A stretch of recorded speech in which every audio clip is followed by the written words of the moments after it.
namna gani naweza shinda vita ya kiroho.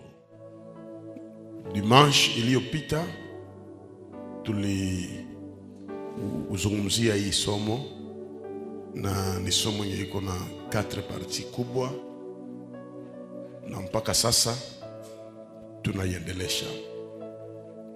Watu wengi walishindwa maisha ya wokovu kwa sababu walipoingia kwa wokovu wakatangaziwa baraka, wakatangaziwa maisha kuwa vizuri, wakatangaziwa mafanikio, wakaona kwamba mambo itakuwa rahisi. Ni kweli, lakini kauli nzuri au kweli wa ndani kuhusu wokovu, kuokoka ni kutangaza vita hadharani na adui shetani. Yule ambaye haumjui lakini yeye anakujua, yule ambaye haumuoni lakini yeye anakuona. Na unapoingia katika maisha ya wokovu, vita vinapashwa kukuandama. Mbona nilipokuwa siombe sikuwa na vita? Mbona nilipokuwa duniani sikuwa na vita? Shetani akufanya vita na wewe kwa sababu mlikuwa pamoja, lakini unapotoka kwa mikono ya shetani na unaenda kwa Mungu, vita vyako vimetangazwa hadharani. Ukisha kuijua hii, mambo mengine hayatakushtua. Utajua tu wokovu ni mlango wa vita. Biblia inaandika kwamba siku zile Bwana atapanguza kila chozi. Mungu hawezi panguza chozi ambao hatukulia. Maandiko nasema ni wale walioshinda ndio watavikwa taji. Hakuna ushindi pasipo vita.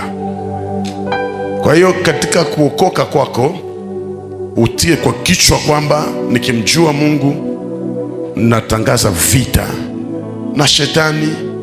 Sasa usiogope kuwa na vita na maadui wa uongo, manabii wa uongo. Usiogope kuwa na vita na watu ambao wamjui Mungu, kwa sababu ni moja katika vitu vinavyokamilisha kwamba Mungu anakujua. Imeandikwa watakufanya vita lakini hawatakushinda. Biblia ndio inasema ils te feront la guerre.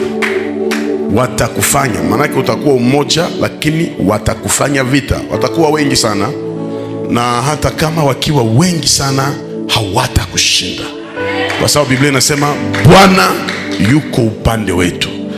Kwa hiyo ukiona unamfanya mwezi 2 3 hauna vita, labda Mungu amekuacha, lakini kitadhibitishwa kama unamjua Mungu wakati vita viko pamoja na wewe.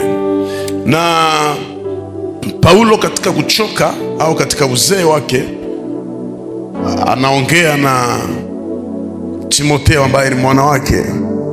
Anaanza kumwelezea magumu aliyoyapata, watu waliomsogelea kwa ajili ya pesa, watu waliomsogelea kwa ajili ya utukufu na upako.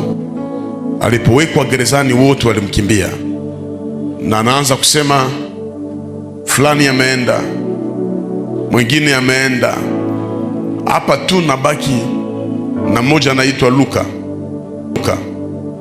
Lakini Tikiko nimemtuma aende mahali fulani, na ukija uniletee Marko kwa sababu amenifaa katika huduma yangu, na usahau kuniletea zile joo, tena letee vitabu vya ngozi. Lakini kauli ambayo naipenda ni nini? Anasema nimepiga vita vyangu vema. Jambo la kwanza, imani nimeilinda, mwendo wangu nimeukamilisha, nasubiriwa sasa kuvikwa taji ya huduma. Anaposema nimepiga vita vyema, imani nimeilinda, manake vita vikubwa ambavyo Mkristo anavyo ni vita vya kuichunga imani, kwa sababu vita vyote tunavyo navyo vinavyotuzunguka na kutupiga ni vita vya kututuma tukane imani na tuseme Mungu hana nguvu, au Mungu wako wake. Ndio maana anasema nimepiga vita vyangu vema. Shetani hatafute sana vitu vya kimwili kwako, lakini shetani anaiwinda imani yako. Kwani Biblia yenyewe inasema hivi, je, nitakapokuja nitaikuta imani? Kwani anajua adui shetani hafurahia unavyoamka kuja kuomba asubuhi, afurahia unakwenda kutoa sadaka, afurahia unapokwenda kumwabudu Mungu.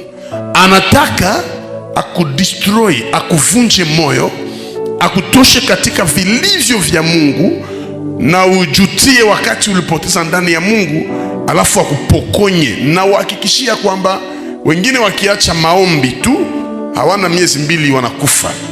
Shetani na wachawi wamekuzunguka kwa njia zote, wanakosa kukushika, alafu wanatumia mbinu ya kufanya uache imani, na unapoacha imani watakushika.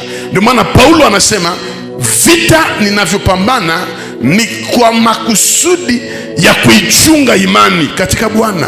Kwa sababu ni haya, wewe mwenye ulizoea nyumba ya kumwomba Mungu wakuone kwa mfumu au kwa mchawi fulani, ni kitu ambacho hakiwezekani.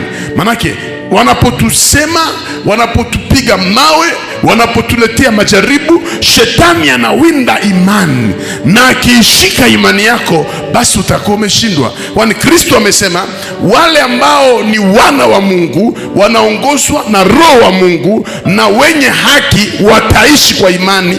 Sasa pasipo imani hakuna haki tunaweza kuwa nayo. Vita vyote vinataka vikufuate mpaka uikane imani. Ndio maana walimfuata Petro, makusudi moja Petro amkane Kristo. Neema ni kwamba alikuja kurudilia kile alichokikana, na akawaambia hatuwezi kana mambo tuliyoyaona na yale tuliyoyasikia. Shetani afurahie anapokuona ndani ya uwepo wa Bwana. Shetani afurahie anapokuona katika kusifu na kuabudu. Hata hivi uko hapa, kuko zile kamera za mapepo ambazo wanakukosa fasi ambapo wangekupiga mishale, fasi ambapo wangelikufa. Kucha yako hapa ni kutoka presence ya wale wachawi na kuingia katika uwepo wa Bwana. Sasa shetani anawinda imani yako. Mtu mmoja kwa hapa aseme amen. Pale Biblia yangu inasema kwamba linda moyo wako kuliko vyote uvilindavyo, kwa maana katika hii ndimo mnakaa hisia, ndimo mnakaa imani ya kumpendeza Bwana. Nimepiga vita vyema. Paulo hajasema nimehubiri vizuri Injili. Paulo hajasema nimesafiri fasi nyingi. Paulo hajasema nimetoa mali yangu kwa Bwana. Anasema nimepiga vita vyema. Maana yake hata kuhubiri niliyohubiri nilikuwa nafanya vita. Hata kuomba nilikuwa naomba, nilikuwa nafanya vita. Hata kutoa sadaka nilikuwa nafanya vita. Vyote nilivyovifanya ilikuwa ni vita vyema. Na nikuhakikishia kwamba kuna siku tutavikwa taji. Tena hii taji itakuwa ya uzima na taji ya ushindi, ambayo ni matokeo katika kupiga vita vyema. Geukia watu watatu, mwambie maisha ya imani hairahisishe mambo, lakini nawezesha mambo kuwezekana. Praise the mighty God. Shetani asikuzubalishe. Ukiona mtu anagusa pesa na bado anaomba Mungu, maana yake ni mchaguliwa. Ukiona mtu amefanya ndoa na bado anaendelesha huduma, maana yake ni mchaguliwa. Wengine walipoingia kwa ndoa wakaacha kila kitu. Waliingia kanisani kwa kutafuta vitu, hapana muumbaji wa vitu. Kwa hiyo mimi sitaki niwafundishe Yesu wa kutenda miujiza, nataka niwafundishe Yesu ambaye ni muujiza. Manake ukimpokea yeye unapokea muujiza, kuliko upokee miujiza alafu muache Kristo. Namna gani nitapambana na hivi vita? Nitavishinda vita vya imani namna gani? Nitakupa dawa tarehe leo. Na katika vita ambavyo unavipitia, mkono wa Mungu utakuwa pamoja na wewe. Na niko na amen zaidi ya jirani yake.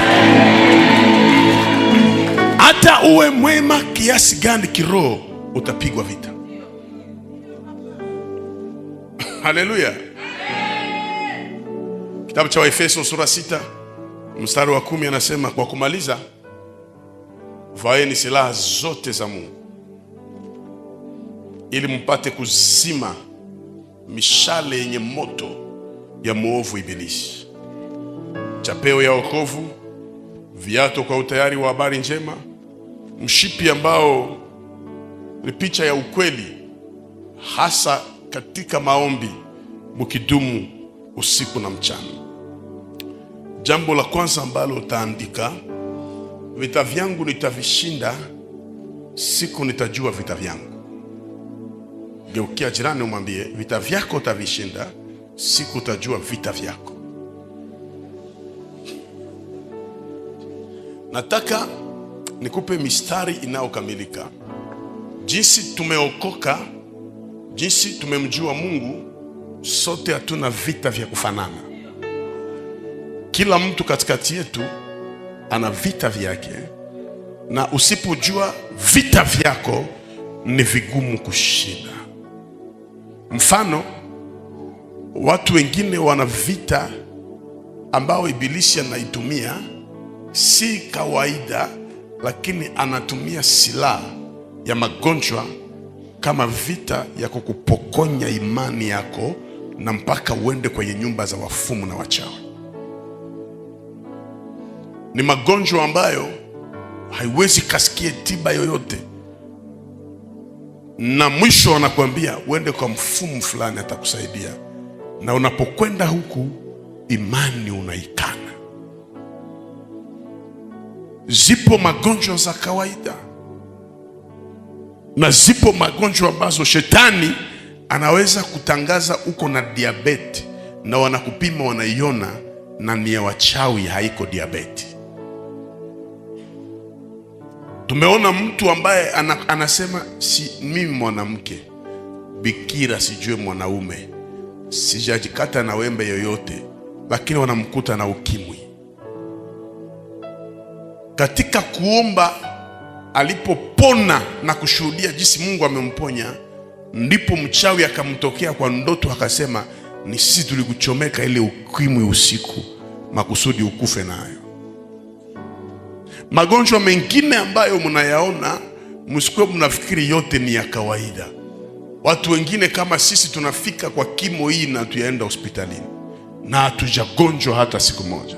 Alafu magonjwa yanapochezea mwili yako, inaweza kuwa mlango wa vita ya kufanya imani yako itikisike, kwa sababu kuna magonjwa ambayo ukiipata huna nguvu za kuomba tena sana, huna nguvu ya kuingia tena kanisani, hata mafungo hautaweza, na zingine ukizipata hata kazi ya mikono hutaweza kuifanya. Acha kwa mamlaka nisimame tarehe ya leo. Mungu aliyeniita katika huduma hii, Mungu aliyenichagua katika huduma hii, aingie katika jamaa zenu. Vile tu uko nasimama na afya yako isimame, vile tu uko nasema amen na Bwana ifanye juu yako, vile tu unaiamini na Jehova ifanye juu yako. Magonjwa ya kila aina, ya kawaida au ya wachawi, isione mwili wako kuanzia leo. Natangaza uzima ndani ya mwili yako. Pokea afya njema. Praise the mighty God. Kaa chini. Afya yenye uko nayo inashinda mtai yenye uko nayo, kwa maana afya ikiharibika na kazi haitafanyika. Ndio maana Biblia inasema, na kila mwenye pumzi na msifu Bwana. Inawezekana kufanya miaka 10 bila kugonjwa. Inawezekana kufanya miaka 18 bila kugonjwa. Inawezekana kwa sababu sisi wenyewe Mungu ametupa uzima na tuko na afya njema. Na wewe uko unanisikiliza hapa, kila ugonjwa yenye ilikuwa inafichama mwili, kila ugonjwa yenye ilikuwa inakungwea mfichire yako, kila ugonjwa ambao ilikuwa inataka ikumalizie maisha, Bwana itoshe mjia kwa jina la Yesu Kristo. Bwana itoshe mjia kwa jina la Yesu. Praise the mighty God. Unapojua vita vyako ni vya magonjwa, hautakie kuanza kukiri kusema magonjwa yangu inakuya. Magonjwa haiko yako. Rudisha hao kwa shetani. Retour à l'expéditeur. Ulishajua tu kwamba hii magonjwa haiko yangu, diabeti haiko yangu, tension haiko yangu, asthma haiko yangu, estoma haiko yangu, tuberculosis haiko yangu, sida haiko yangu. Ukisha tujua kenye mimi napenda Mungu ni kwamba wakati malaika walishuka kuviringisha jiwe kwa kaburi la Yesu Kristo, Biblia takatifu inasema malaika akaliikalia jiwe. Unajua kwa nini malaika aliikalia jiwe? Aliikalia kwa sababu Wafarisayo na Waroma wasirudishe tena ile jiwe. Ina maana Mungu akiponya magonjwa anaikaliaka ile magonjwa na isikurudilie tena. Mungu akiponya utasa, niko natangaza chochote Bwana ameondoa kwako na kisirudie tena.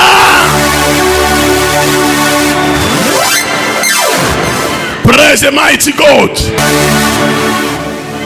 Angalia wapi tunakaa na shida. Tusipoijua vita vyetu hatupate suluhisho.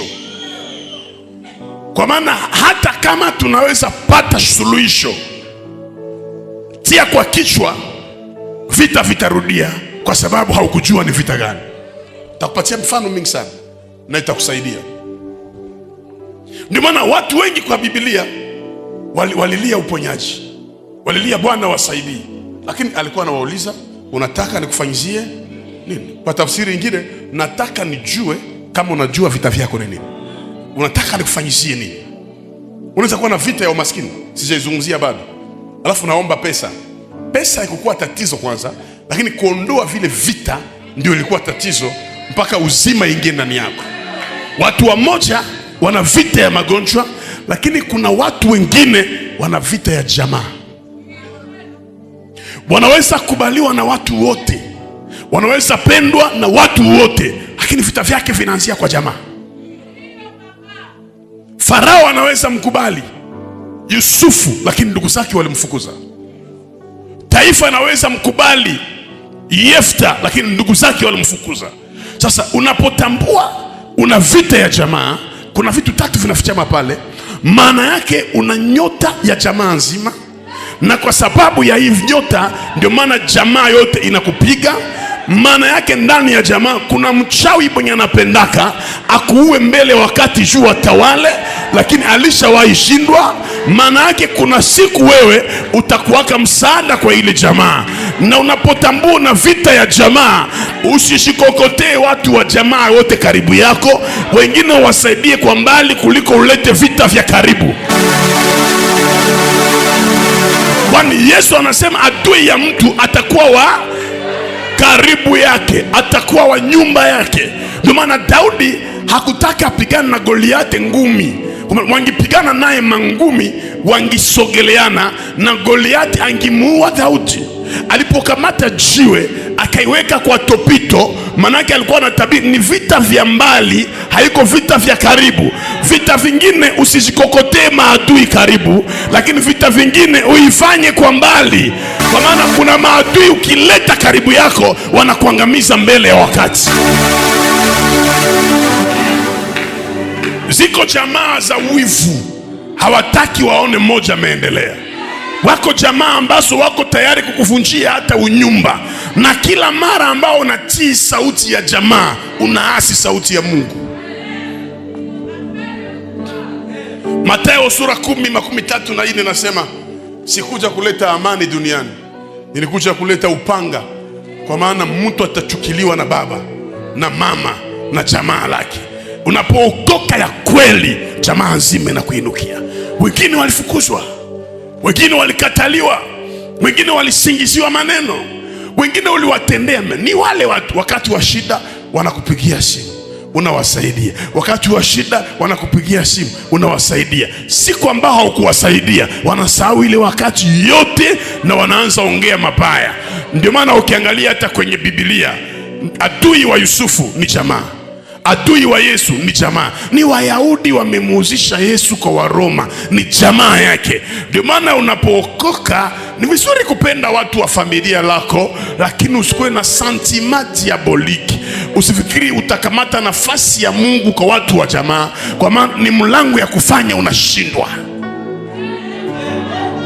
Watu wote walioingia katika nguvu za Mungu, jamaa iliinuka. Mwanzo wa mauaji kwa Biblia haikuwa adui na adui. Kaini na Abel ni watu wa jamaa moja, na shetani anatumia mtu katika jamaa ageuke mtu wa kufunga maisha yako. Ushuhuda ni nyingi sana. Kuna mmoja tunasikia binti ya olewe, jamaa ikiona mtu wote wa maana wanasema huyu hakustahili. Kumbe baba yake na binti ni mume wa binti kwa ndoto za usiku, na amechukua nyota yake. Kila tunapotii sauti ya jamaa, mara mingi tunaasi Mungu na tutahangaika kesho. Kwa hiyo unapookoka usifikiri kwamba jamaa itapiga mikono. No. Jamaa wanaweza kuambia usifanye hiki na hiki, usifanye hiki na hiki. Kumbe kusudi ya Mungu ilikuwa ufanye hiki. Na hii imemsumbua Samson.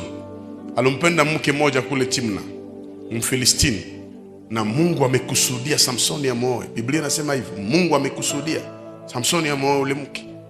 Uchumba ikawa ya mafujo zaidi ya kawaida. Jamaa ikasimama ikasema, Samson, uwezi ukamuoe Mfilistini. Baba na mama wakakataa.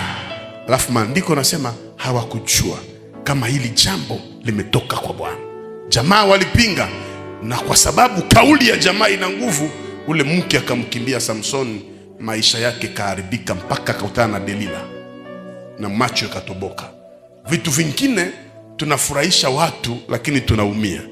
Jamaa inaweza furahi uendelee kuwa mlevi, uendelee kuwa kahaba, uendelee kuwa mwizi, lakini wanapoona utofauti ndani yako, wanapoona fasiko utaponea, jamaa inainuka na vita. Wengine mabinti jamaa inawaacha pale nyumbani, waendelee kulala nje usiku mumabwate de nuit, asubuhi waletee pesa za kukula. Wanakuambia abaki pala nasaidia jamaa, kumbe wako na kuzika pasipo kujua. Kwa hiyo napojua Mungu, hata kama jamaa yote haiko d'accord na mimi, sitaangalia nyuma, nitaangalia mbele, kwa sababu wale ambao hawanielewe kuna siku watanielewa. Pale mfanye hange kukamata watoto wenu kuwatuma kukomalia majamaa, kwenda kumavakansi majamaa, na hamjui watoto wanaenda wapi, wanaweza rudia na mbegu mbaya. Mwepuke ukamata watoto wenu mwachange na watu wengine. Watu wengine tumejiima na tukaacha watoto njaa kwa ajili yao, tukawafanyizia kila kitu, lakini walipoendelea wakatuona hatufai. Kwa hiyo saidia watu, tenda mema, lakini fanya nini? Tenda kwa akili, na wengine uwatendee mema kwa mbali. Kwa sababu umeinuliwa, mtu mmoja ameinuliwa Goma, Mungu amembariki kazi nzuri, anaanza fanikiwa, gari anauza, kila kitu, anaenda village yao, kijiji, anaenda somba watoto ya shangazi, watoto ya muyomba. Alikuwa na watoto wake wawili, mmoja ni binti wa miaka 13 na mwingine ni kijana wa miaka 11. Wote wanakaa pale, akaleta kijiji yote anaiweka mnyumba. Ilimtokea shida ya kwanza, anakutana na mmoja anabaka mtoto wake miaka 13. Ni shida ya jamaa, anabakwa ndani ya nyumba. Ilitokea shida yenye wanakamata maamuzi katika shauri za kichawi, wanamuua ili kwamba wabakie na mali, na mke amefukuzwa kama imbwa. Kuko majamaa za romba, kuko majamaa. Ndio maana ukipata familia ambao wanamjua Mungu, ingali neema.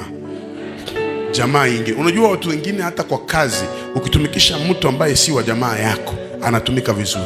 Ukileta wa jamaa yako, anaikamata kazi kawaida. Kwa hiyo kuwapata watu wa jamaa wanaokamilika ni neema. Tuwakumbuke, tuwasaidie, lakini tutambue kwamba ni mlango wa vita. Jambo la tatu, kuna watu wana vita ya marafiki. Sema marafiki. Hawa si jamaa. Hawa ni watu wamezaliwa upande mwingine, lakini katika kucheka sana na kutaka kuwa mwema sana, unajikokotea kila mtu kuwa rafiki, na sasa inaweza kufanya ukufe mbele wakati. Kuko watu wa hivi, kila aliyekuwa rafiki akageuka adui, na siri zote waliongea naye akaziweka nje. Na usifikiri wale wanakuja kuingilia wengine kwenye manyumba wanawaua na kuwapiga masasi wanakuja tu bila rafiki kuwaongoza.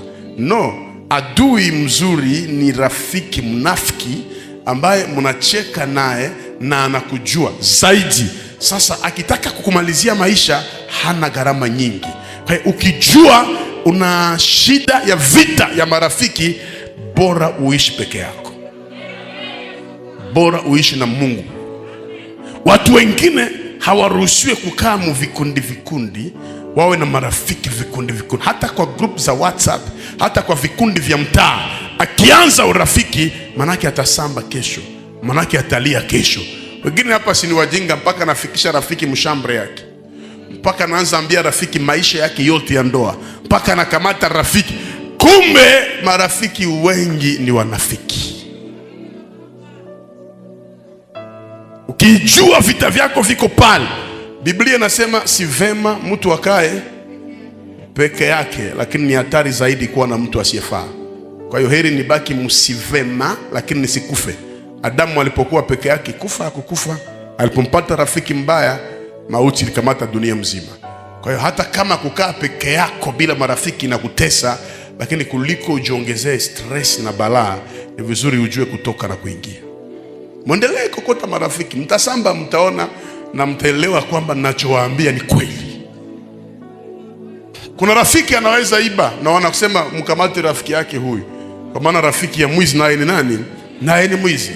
Kuna rafiki anazoea nyumba za wachawi peke yake, ukimzoea atakufunza zile njia. Kuna rafiki anazoea maisha ya kuteta peke yake, ukimzoea atakuambukiza. Mimi niko na realize kwamba Yesu ni rafiki mwema. Yesu ni rafiki mwenye hakone yake wivu. Haujawahi kuona una rafiki ambaye munaye unamsaidia lakini ana wivu ya kila kitu kilicho chako. Anataka kujua kila ulicho nacho kimetoka wapi. Unayeongea naye kwa simu ni nani? Anataka mpaka kuchunguza simu yako. Wakikuita naweka masikio ni nani yupo pale. Anataka ajue ile sipere ambayo ulivaa umeinunua ngapi, na pesa umeitosha wapi, na wewe na mume wako. Ukiona mtu wa hivi ujue si rafiki, ni mpelelezi. Ndio pale Biblia inasema kumpata rafiki ni neema, kwa sababu wengi ni wanafiki. Na usimshuhudie sana wakati madhaifu yako hajaijua, na usimshuhudie sana wakati haujapata shida. Usimshuhudie sana wakati haujainuliwa kumshinda.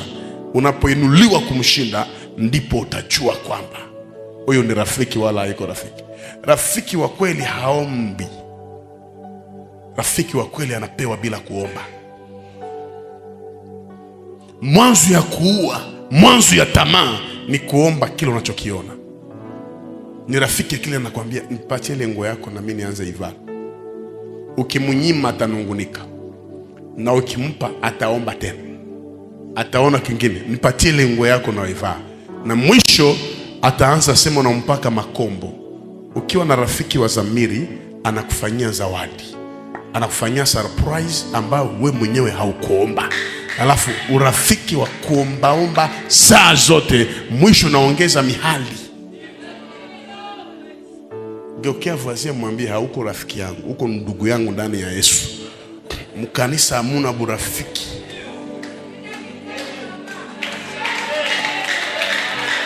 We are not here to find the friend. Hatuko hapa kutafuta marafiki.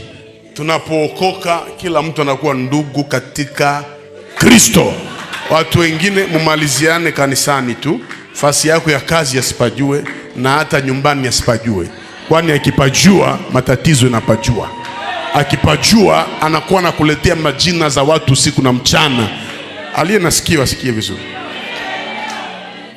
Tena muna ujinga kwa sababu munapeleka marafiki zenu hata fasi munaheshimika sana. Wengine ni wabaya, ataichukua ile fasi kesho, na ukifika hautasalimiwa tena. Na utajiuliza inakuwa namna gani? Kumbe baada ya wewe kutoka, rafiki akaongea mabaya. Hawaendake na kila mtu kila fasi. Wengine tupepeane nao. Unayemwona mtu aliyekuwa anakuheshimia sana anaanza kumzoea mtu anayekuteta, atakuteta naye kesho, kwa sababu wataambukizana hiyo mbegu. Sema vita ya marafiki. Watu wengine walio hapa wana vita ya ukame au vita ya kupata mafanikio. Ningetaka munitege masikio.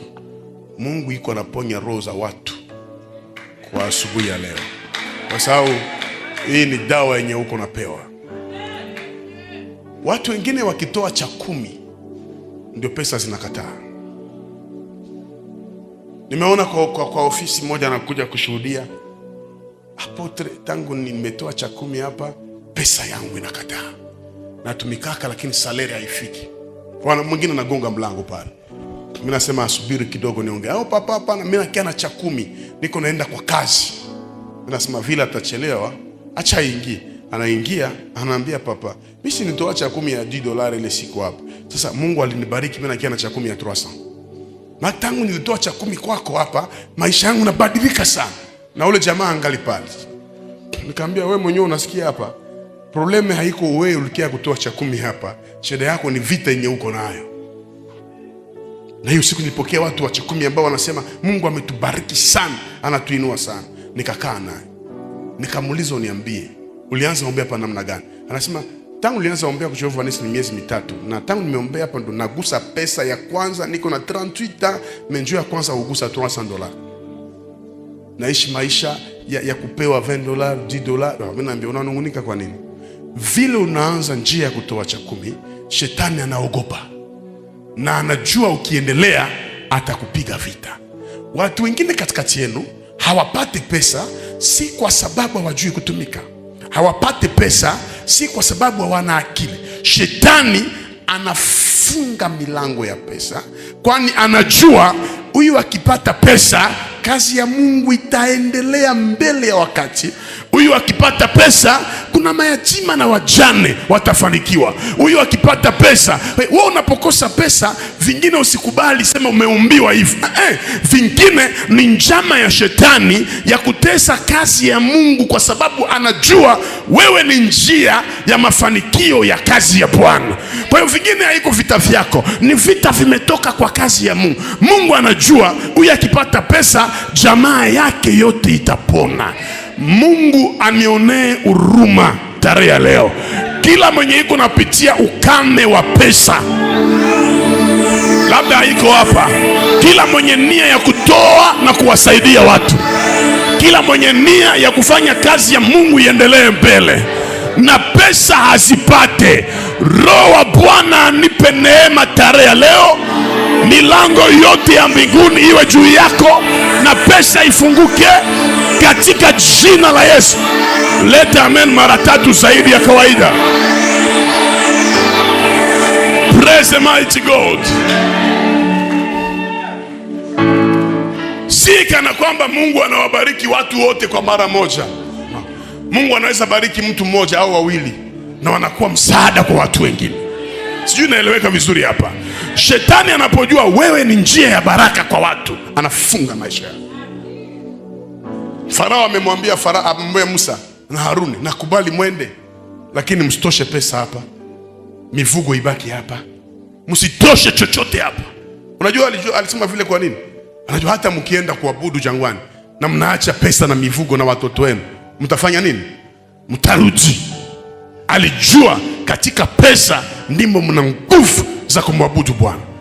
Kwa hiyo mkibaki hapa na pesa sawa, lakini mkienda acheni pesa. Musa akamjibu akasema, hata kwato ya kondoo zetu hatutaacha, binti zetu na wana wetu na mali yetu yote tutaenda nayo. Si wengine wako hapo wameacha pesa Misri. Ulipokuwa ndani ya dunia ulikuwa na pesa, unapookoka pesa zilibaki Misri. Musa anasema zote nitakwenda nazo. Napenda Mungu zaidi, akamwambia Musa, mtakapotoka Misri ambia wana wa Israeli kila mtu akopeshe kikombe cha dhahabu. Kila mtu kikombe cha dhahabu kwa wa Misri, tena muwaombe mkopeshe, mtawaambia mtawalipaka tu. kila mtu akopeshe, kila mtu akopeshe. Kwa tafsiri nyingine, walitaka wabaki na mali yenu, sasa ninyi mtanyang'anya mali yao kwa kinguvu. Na hii niko naitabiri, kila aliyetaka kubaki na mali yako, Bwana atakupatia ile mali kwa kinguvu. Kila aliyekamata uchawi akaitumia juu yako, anaenda kuiacha kwa kinguvu. Nipe amen zaidi ya jirani yako. Nasikia neno hii ni tamu asubuhi ya leo. Wako watu watatoka hapa na ufungulivu wa pesa. Wako watu ambao uchumi wao utafunguka.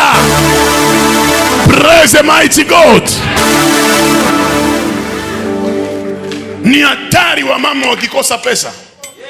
Kwani wamama, huduma ya Yesu imehudumiwa na wamama. Wamama tu walikuwa wanamzunguka, ndio walipana pesa. Alafu wamama wakiwa wana pesa wanakuwa na kazi ya kuongea mingi. Hatari sana. Wanawake wakitoa, wanatoa bila kufikiria. Hawafikiri wanapotoa. Na nikaongea na mama mmoja katika nchi fulani, ni mtoaji wa hatari sana.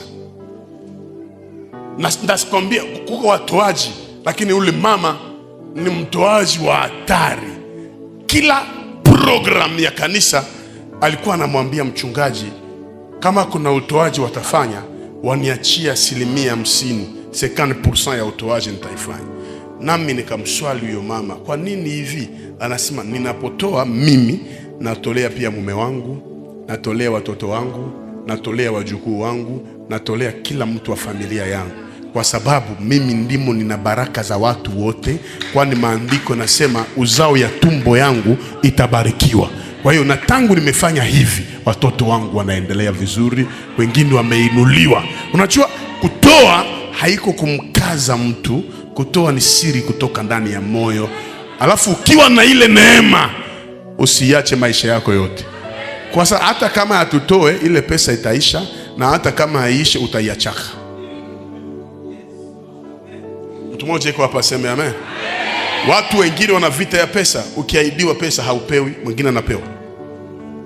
Ukitafuta fasi wengine wanapatia, wewe unakosea pale. Ukimpatia mtu deni halipi, lakini ukipewa deni hutapata amani. Utalipishwa mpaka unarudisha vitu ndani ya nyumba. Kuna watu wana hiyo vita. Wewe unaiona kawaida tu, mpaka unaanza jipanga majina ya kila aina. Shetani anajua huyu akipata pesa sitamuonaka tena. Kwa hiyo tunapookoka lazima tumwalike Roho Mtakatifu. Mafanikio ya pesa inafanya maabudu ipite kwa amani. Ukosefu wa pesa unageuza maabudu manunguniko na vilio. Kama wanasema saa inakuja ambao waabudu halisi watamwabudu Bwana katika roho na kweli. Sasa roho haina amani kama hakuna pesa. Wakikwambia roho ina kimya, manake pesa ziko. Wewe ukaniambia hauna stress na hauna pesa, utakuwa na kichaa. Mtu wote ambaye hana pesa ni mgonjwa. Na sikwambie wewe ndio upimishe vipimo kwa hospital wakati huna pesa, watakushika tu na magonjwa. Unawaza sana, unanungunika sana, unasema sana, na hii inafanya utagonjwa mbele ya wakati. Kukosa pesa ni vita vya kipekee. Inua mkono wa kuume juu, sema kuanzia leo siko miongoni mwa watu ambao watakosa pesa. Kuanzia leo ninasimama kupambana na umaskini katika jamaa yangu, katika huduma yangu. Hebu kemea ile umaskini, kataa umaskini.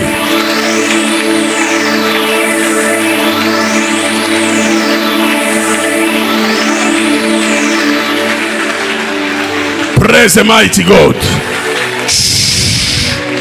Nasikia Roho Mtakatifu akiniambia nisisitize hapa. Unatoa vitu haviendeke, toa tena. Unaomba vitu haviendeke, omba tena. So kuna kijana mmoja ameniuliza kwamba, mimi namwambia kwa nini hauombe?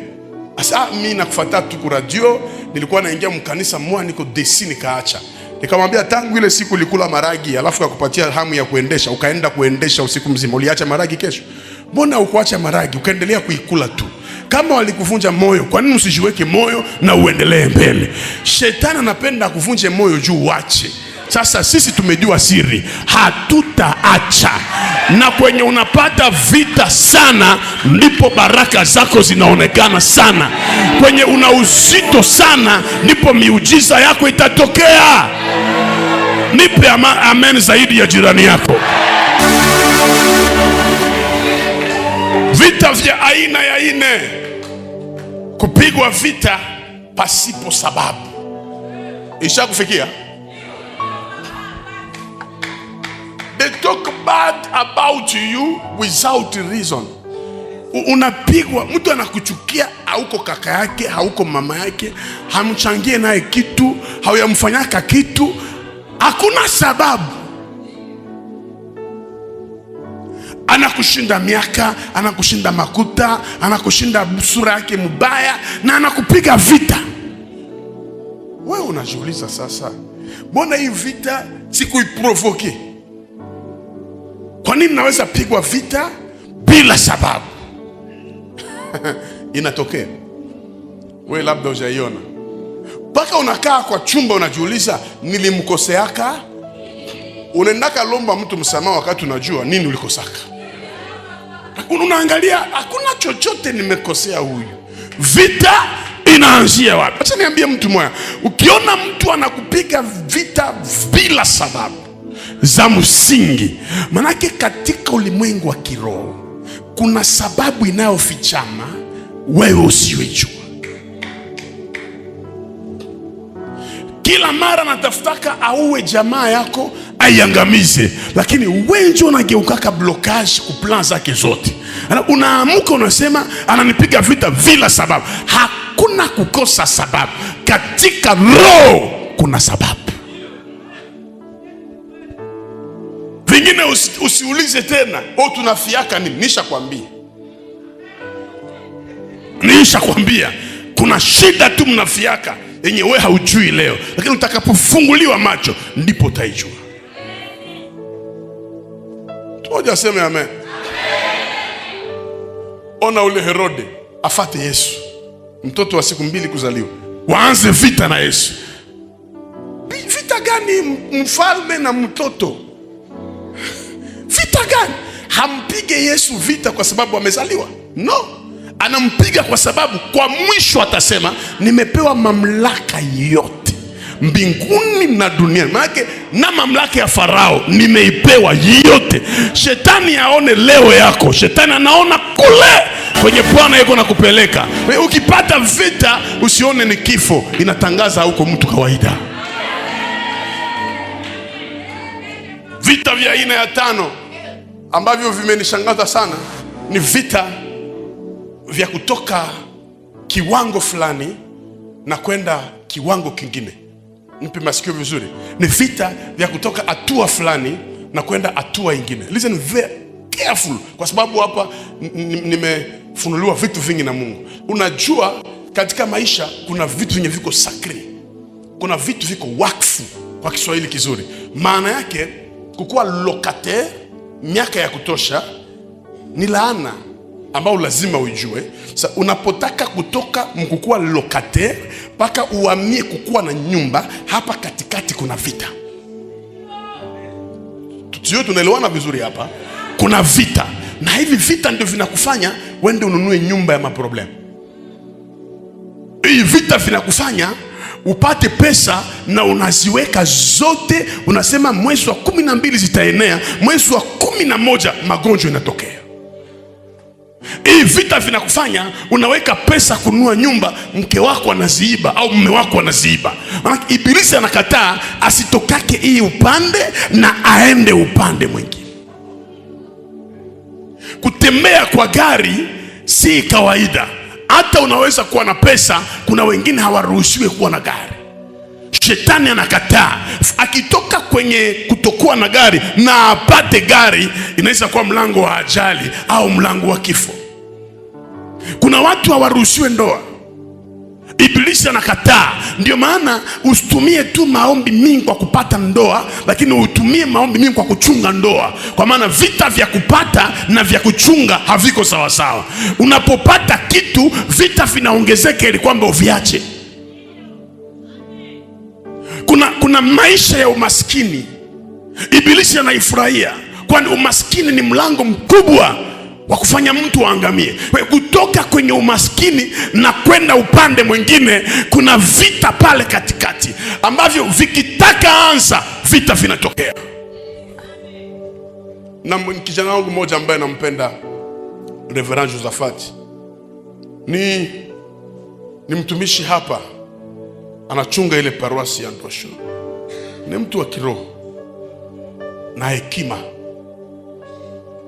Alikuwa mpangai, anataka kununua kiwanja, wanapatana na mwenye kiwanja vizuri bila shida, alafu wale wanaofanya komisio wanasimama kama blokaji, kama utupatie hii na hii, ile kiwanja hautainunua.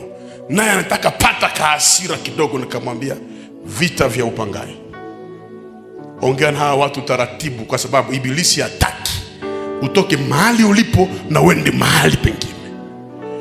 Hujawahi kuona mchumba anafika na uwezo anao, na angelikuwa msaada kwako, familia yote inainuka inasema ule hapaswi kukuoa, na wewe kama ni ujinga unasema ndasikia sauti ya familia. Kumbe ni vita vya kusema utakufa vile ulivyo pale. Watu wengi wanaendelea kufa kwa sababu hawajui kwamba kutoka mwa hii hatua kwenda mwa hatua ingine kuna vita. Vingine vitafikia mpaka mume wako anageuka mwiba, mke wako anageuka miba. Usipokuwa na akili, unasarenda kwa amri yake, unasema acha nimsikilize, na unabakia pale pale. Ukristo haiko kubaki pale tulipokuwa. Ukristo ni kufanya hatua juu ya hatua, ngazi juu ya ngazi. Na mimi namwombea mtu wa imani mwenye iko hapa, esprit ya stagnation, esprit ya kubakia pale pale, esprit ya kurudia nyuma, esprit ya rekile, esprit ya kuabandone, niko na ikataa. Nasema niko na ikataa, na mimi natangaza kwa jina la Yesu, utatoka ile hatua na utaenda hatua ingine. Utatoka ile hatua na utaenda hatua ingine. Utatoka ile hatua na utaenda hatua ingine. Nitatoka hapa na nitaenda. Praise the mighty God. Hivi vita vinafanya mpaka mauti inakuya. Wewe hujawahi kuona mtu anafanya ndoa alafu anakufa na kanora pide mjini? Anafanya ndoa Goma alafu wanaenda fasi watafurahia, wanakufa na kanora pide mumai. Wanafanya ndoa na anapata ajali hiyo. Yesu, Ibilisi alisema huyu hataolewa. Na hivi vita vinatumia kwa njia zote. Maneno ya watu inakuvunja moyo. Hata Ibilisi anatumia ndoto, anakuletea ndoto ambao zitakuvunja moyo, ili upate kutoka nafasi Mungu alitakiwa baraka zako ziko. Na ni vita vikali sana, vibaya. Na katika kuishinda hizi vita chache za tarehe ya leo, nilitaka nikuulize vita yako nini? Niulizie jirani yako, vita yako nini?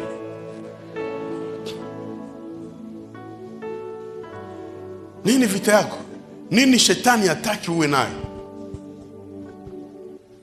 Kwa nini maisha yako iko vile? Ni kwa sababu haujajua vita. Paulo alijua vita ninayo, na vita hivi ninayo nifanye namna gani? Niite vitu vya maana ambavyo vitanisaidia kwa hii vita. Jambo la kwanza, Demasi amenikimbia, amenichafulia ushuhuda. Kreski amenikimbia, wale wakina Tito wameniacha. Luka peke yake iko pamoja nami. Nini nifanye katika hii vita? Acha niombe msaada. Ya kwanza akasema, utakapokuja niletee Marko. Marko amenifaa katika huduma. Marko ambaye namsema hapa haiko mtume Marko. Marko ambaye namsema anaitwa Yohana, ni kijana ambaye Paulo na Barnaba walipigana kwa ajili yake. Matendo ya Mitume sura 15, 35 kushuka, walimfukuza ukijana Marko. Alikuwa mdogo sana, na hata kama Paulo alimfukuza, mahali pote alikuwa anatembea alikuwa anashuhudia mema ya Paulo. Sasa katika uzee wa Paulo, wale aliowakokotea, alijikokotea watu wakamkimbia. Unajua kuna wakati ambapo tunafukuza watu wa maana kwa ajili ya wajinga. Kumbe kuna wakati ambapo itafika unawatafuta tena wale wa maana pasipo kujua. Na akasema muniletee yule Marko kwa sababu ananifaa katika huduma. Manake Paulo alikuwa na roho ya huzuni na uchungu, na hizi nyakati angemuhitaji tu mtu atamtia moyo na atamfariji. Katika vita vyako vyote, jambo la kwanza unahitaji mtu ambaye anaweza kukuelewa fasi ambapo mtu hawezi kuelewa. Unahitaji mtu ambaye anaweza kuambia mazuri yako yote hata kama angejua mabaya yako. Unahitaji mtu ambaye alikupenda bila kumsaidia chochote kuliko mtu ambaye alikuacha baada ya kusaidiwa. Kwa hiyo akasema nileteeni Marko kwa sababu ananifaa. Unajua, usiishi na watu tu ambao wewe ndio unawafaa lakini wao hawakufai. Na hii ni shida tulio nayo. Watu wengi wanaokuzunguka unatambua kwa mwisho ni wewe unawafalia, lakini wao hawakufalie kwa chochote kile. Na kwa sababu ni wajinga, ikitokea shida wanaanza kukumbusha kiwasha kufanyizia na wanasahau kenye wewe ushawafanyizia. Niletee Marko kwa sababu ananifaa. Kuna wakati tunawaombea, lakini kuna wakati tunahitaji maombi. Kuna wakati tunawafariji, lakini sometime tunahitaji faraja. Tatizo ni kwamba ni wachache wako pale kwa kutufaa. Katika urafiki, katika ndoa, katika Ukristo, katika chochote ambacho utafanya duniani, usitembee tu na mtu ambaye wewe ndio unafalia sana, kwa maana kuna siku utachoka. Ifike siku ambao na yeye anafaa. Ndio maana mwanamke hakuitwa mwanamke tu, lakini Bwana akasema nitafanyia msaidizi. Msaidizi manake anafaa kwake. Niulizie jirani yako, unafaa kwangu kwa nini? Jambo la pili akasema nileteeni kitabu, tena kitabu kile cha ngozi. Maana yake wakati vita vinavyoinuka sana, tegemea neno la Mungu ambalo linaivya, ambalo alishindwe. Neno hili lina nguvu ya kipekee. Niko tunatambia mtu mmoja, watu wanamwacha, watu wanamsarau, lakini amesema nimepiga vita vyema. Maana ingalao nipitie vita vya aina gani, sitamwacha Bwana. Imani yangu nitailinda. Nimepiga vita vyema. Mungu akupe uzee ambao utasema nimeipiga vita vyema. Mungu akupe uzee ambao utasema nimeichunga imani yangu. Mungu akupe uzee ambao utasema nimewekewa taji ya uzima, kwa maana katika ufalme siku ile utavikwa taji ya uzima. Wale watakatifu walete makofi kwa ajili ya Yesu. Praise the mighty God. Sometime tunatakiwa kuwa na watu ambao wanatuambia mazuri, watu ambao wanatufariji pale ambapo tungilia, watu ambao wanajua umuhimu na maana yetu. Wakati mwingine usisome maisha ya watu, lakini soma Bible. Fungua Biblia, weka mahubiri. Kuna mzee mmoja amenibariki, anaingia hapa kanisani, anatumikia kule Bisie, mume wake na Debora, na yeye mahubiri yote ya kanisani anaichukua zile audio, anazibeba, alafu anatumika kwa airport, anasubiri ndege zishuke, anaongoza ndege, alafu mahubiri saa zote kwa masikio, mahubiri saa zote kila siku. Siku moja wakampiga radi, wataka kumuua. Mtu mwenye kwa muwepo wa neno, radi kamona, radi kapasua miti juu yake, kawaambia siwangaikie, niko nasikiza radi ya Mungu kwenye masikio hapa. Unajua neno la Mungu inapana nguvu mahali pote ambapo unaweza fika. Unasikia neema ya Bwana iko na kureconforte. Mwisho ya siku vile ambavyo unavikosa leo utavipataka tu. Ndio maana usijue kwa ajili ya cha maana zaidi ni kupenda neno usiku na mchana. Vita vikiinuka sana, kuwa karibu na Mungu. Mtu mmoja aseme amen. kuwa karibu na Mungu, na usifanye mistake, usifanye makosa ya kuendelea kulia mara pili. Kulia mara kwanza tulidanganywa, lakini mara pili ni chaguo. Huyu mtu mjinga alikuja kukosea mabaya, anakuja kuomba msamaha. Tumeruhusiwa kusameana, lakini hapana kuzoeana kama mbele. Mungu awabariki, tusimame.